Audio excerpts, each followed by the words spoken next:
Hello guys! అందరూ ఎలా ఉన్నారు? నేనైతే చాలా బాగున్నాను. చూస్తున్నారు గదా! ఇప్పుడు మనమైతే మంచులో దూసుకెళ్ళిపోతున్నాం. ఇదొచ్చి ఘాట్ సెక్షన్. ఘాట్ సెక్షన్‌లో అయితే మనమైతే ఫాస్ట్‌గెళ్ళిపోతున్నాం. ఇప్పుడు ఎక్కడి నుంచి ఎక్కడికి వెళ్తున్నామో చెప్తాను. ముందుగా నా వీడియో చూసే అందరికీ ధన్యవాదాలు. ఇదొచ్చేసి పంబ టు పళని అయితే ఘాట్ సెక్షన్‌లో మొత్తం మంచయితే కమ్మేసింది. చూస్తున్నారు గదా! మొత్తం అసలు ఎల్ఈడీ లైట్‌లేస్తే గూడా ఏం కనబడట్లేదు. ఇప్పుడు మనం పంబ టు పళని అయితే వెళ్తున్నాం. సో, పళనిలో ఈ ఘాట్ సెక్షన్‌లో అయితుంది. సో, ఘాట్ సెక్షన్‌లో వెళ్ళేటప్పుడు కొంచెం మనం చూసుకొని వెళ్ళాలి. అలాగే ఘాట్ సెక్షన్‌లో మళ్ళీ మంచి థ్రిల్ అయితే ఉంటుంది కారు తోలేటప్పుడైతే. ఆ టర్నింగ్స్, వైబ్స్ అనేసి చాలా బాగుంటాయి. మొత్తం అస్సలు చూస్తున్నారు గదా! మంచయితే ఎలా కమ్మేసిందో. ఈ మొత్తం ఇది 1 అవర్ జర్నీ అయితే ఉన్నింది. నేను మధ్యలో కట్ చేసి కొంచెం సోపే అయితే పెట్టాను వీడియోని. చూస్తున్నారు కదా ఇలా ఘాట్ సెక్షన్. ఘాట్ సెక్షన్‌లో మీరు కూడా ఇలా ఎక్స్‌పీరియన్స్ చేసుంటే కామెంట్ చేయండి. అలాగే నైట్ డ్రైవింగ్ చేసేటప్పుడు జాగ్రత్త వహించండి. నైట్ జర్నీ నిద్రొస్తే ఆపుకొని 1 అవర్, 2 అవర్స్ రెస్ట్ తీసుకునే బయలుదేరండి. 1 అవరే గదా! వెళ్ళిపోతాం. 2 అవర్సే గదా! వెళ్ళిపోతాం అని చెప్పి అలాగే తోలితే ప్రమాదాలు ఎక్కువ జరుగుతున్నాయి ఈ మధ్య. నేను లైవ్‌లో చానా అయితే చూశాను. సో, ఈ ట్రిప్‌లో కూడా ఒక 3 యాక్సిడెంట్లు అయితే చూశాను నేను. అలాగే ఈ వీడియో తీసింది ఒక 1 వీక్ ముందు. నిన్న కూడా వస్తూ ఉంటే ఒక బస్సు అయితే యాక్సిడెంట్ అయ్యి బోల్తా పడింది టెంపో. నైట్ టైమ్ కొంచెం చూసుకొని వెళ్తే మంచిది. తెలియని రూట్‌లో కొత్తగా మనం వెళ్తున్న రూట్‌లో ఎప్పుడు గాని స్లోగా వెళ్ళాలి. ఎక్కడ గుంతుంది, ఎక్కడ డివైడర్స్ ఉన్నాయి, ఎక్కడ స్పీడ్ బ్రేకర్స్ ఉన్నాయి. ఇవి ఏవి తెలియకుండా అలాగే వెళ్తే టక్కని స్పీడ్ బ్రేకర్ వచ్చి బండ్లు తిరగబడిపోతాయి. డివైడర్స్ ఉన్నా సో, ఏంటంటే ఇప్పుడు 2 లైన్స్‌లో వెళ్తున్నాము. మధ్యలో డివైడర్ వచ్చి 4 లైన్స్ వస్తుంది. సో, మనం తెలియకుండా మధ్యలో అలానే ఎక్కిచ్చేస్తున్నారు చాలామంది. నేను బాగా ఇది నేను బాగా అబ్జర్వ్ చేసింది ఈ మధ్య కాలంలో. తెలియని రూట్‌లో కొత్తగా వచ్చేవాళ్ళు కొంచెం చూసుకొని మినిమమ్ స్పీడ్‌తో మెయింటైన్ చేయాలి. లైటింగ్ బాగుంది అన్నప్పుడు ఓకే పర్లేదు. బండి బట్టి కూడా కొంచెం మనం అవగాహన అయితే తెలుసుకోవాలి. ఏ బండి ఎలా తోలితే మంచిదనేది.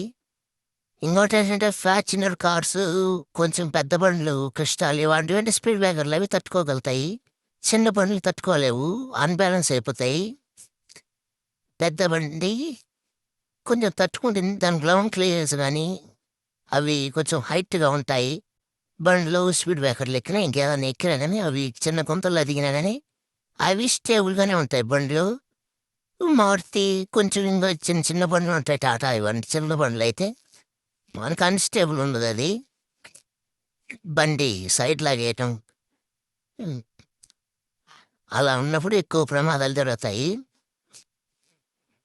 సో, మనం వెళ్ళే వెహికల్ బట్టే స్పీడయితే వెళ్ళాలి. సో, నేనైతే మారుతి స్విఫ్టు ఇలాంటివి చిన్న బండ్లు ఆల్టోస్ కానివ్వండి, హోండా ఈ చిన్న బండ్లు ఇలాంటివి నేను ఒక 80-90 మెయింటైన్ చేయమంటాను తెలియని రూట్‌లో. పెద్ద బండ్లు క్రిస్టా ఇలాంటివైతే 100 అయినా వెళ్ళొచ్చావు. ఎందుకంటే అవి కంట్రోల్ అవుతాయి. కొన్ని పెద్ద బండ్లు కంట్రోల్ అవుతాయి. చిన్న బండ్లు అసలు కంట్రోల్ కావు. అదే ఓన్ బండయింది. ఆ బండి మీద పూర్తి అవగాహన ఉంటే అవి కూడా కంట్రోల్ అవుతాయి. కొత్తగా బండి తీసుకునేవాళ్ళు కొంచెం ఇబ్బంది పడతారు తోలేళ్ళు. సో, ఈ ఘాట్ సెక్షన్‌లో నేనైతే అక్కడక్కడ సైడ్ అయితే వెళ్ళిపోయాను. నాకసలు ఏం కనపడట్లేదు. మీ కెమెరాలో కనపడుతుంది గానీ నాకైతే ఏం కనపడట్లేదు. నిన్న కూడా ఒక వీడియో చేశాను. బెంగుళూరు టు తిరుపతి సేమ్ ఇలానే ఉంది. సో, ఇప్పుడు ఈరోజు పంబ టు పళని అయితే వెళ్తున్నాను. ఈ మధ్యలో మాకు వైపర్ వాటర్ అయితే అయిపోయాయనమాట. వాటర్ అయితే రావట్లేదు వైపర్స్‌లో. మనం ఎక్కడన్నా ఆగి చెక్ చేసుకొని వాటర్ అయితే పోసుకోవాలి. అలా ఘాట్ సెక్షన్‌లో వచ్చే థ్రిల్ మామూలుగా మన హైవే మీద అయితే రాదు.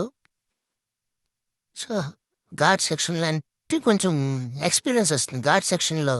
ఇంకోటేమంటే మన పాదం లేదంటే ఘాట్ సెక్షన్ తీసుకెళ్ళినప్పుడు దాంట్లో ఉన్న ప్రాబ్లమ్స్ కూడా బయటపడుతూ ఉంటాయి చాలామందికి. ఎక్కడి నుంచో వచ్చిన వాళ్ళు కూడా ఘాట్ సెక్షన్‌లో ఆగిపోయి ఇబ్బంది పడుతూ ఉంటారు గదా! సో, ఘాట్ సెక్షన్ అంటే ఇంజిన్ మీద ప్రెషర్ పడుతుంది. ఆ ఇంజిన్ మీద ప్రెషర్ పడినప్పుడు దాంట్లో ఉన్న ఏదైతే ప్రాబ్లమ్ అయితుందో అదైతే మనకు బయటైతే పడుతుంది. ఈ మధ్యలో కూడా ఒక వీడియో చూశాను. కొంతమంది పిల్లకాయలు మన మదనపల్లి దగ్గరున్న హార్స్ హిల్స్‌కెళ్ళాలని చెప్పి మధ్యలో క్లచ్ ప్లేట్లు పోయాయని చెప్పి ఒక వీడియో అయితే పెట్టినారు ఇన్‌స్టాగ్రామ్‌లో. సో, ఆ వీడియో ఏంటంటే అవగాహన లేకుండా బండి తీసుకోవడం వల్ల అలా జరిగింది. ఇప్పుడు వాళ్ళు మొత్తం నైట్ అక్కడే ఉండాల్సొస్తుంది. సో, మనకు ఆళ్ళు చెప్తారు క్లచ్ ప్లేట్లు ఎలా పోయినాయి అనే దాని గురించి కూడా ఒక వీడియో చేస్తాను. ఎలా తెలుసుకోవాలనే దాని గురించి.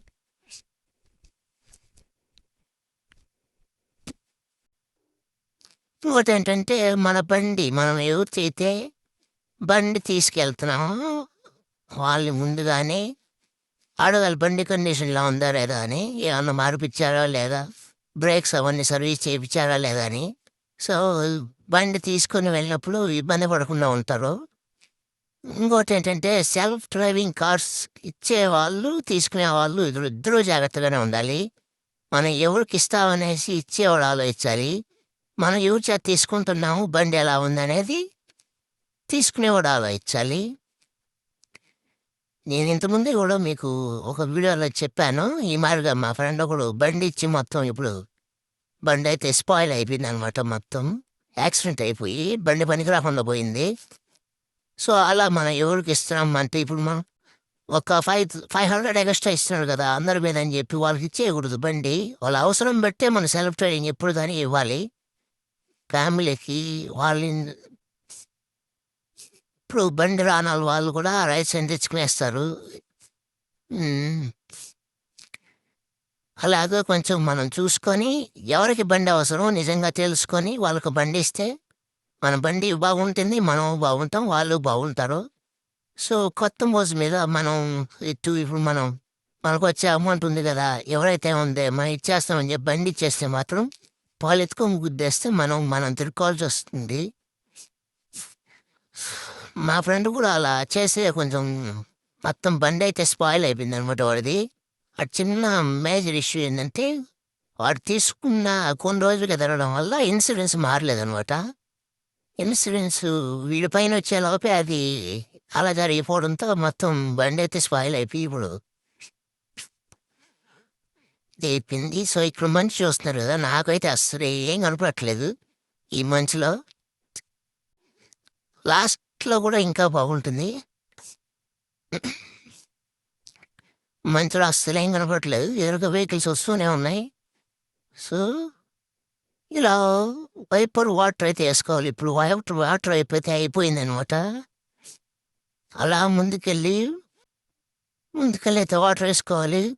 సో, రేపటి వీడియోలో క్లచ్ ప్లేట్లు ఎలా మన విధానాల్లో ఇదే జర్నీలో అయితే మాట్లాడుకుందాం. ఎలా తెలుసుకోవాలి, బండి కండిషన్ ఎలా ఉందో లేదో ఎలా తెలుసుకోవాలనేది రేపైతే మాట్లాడదాం. ఇదే ఫోక్‌లో వెళ్తూ నెక్స్ట్ వీడియో అయితే సెకండ్ పార్ట్ 2 పెడతాను చూడండి. Thank you all.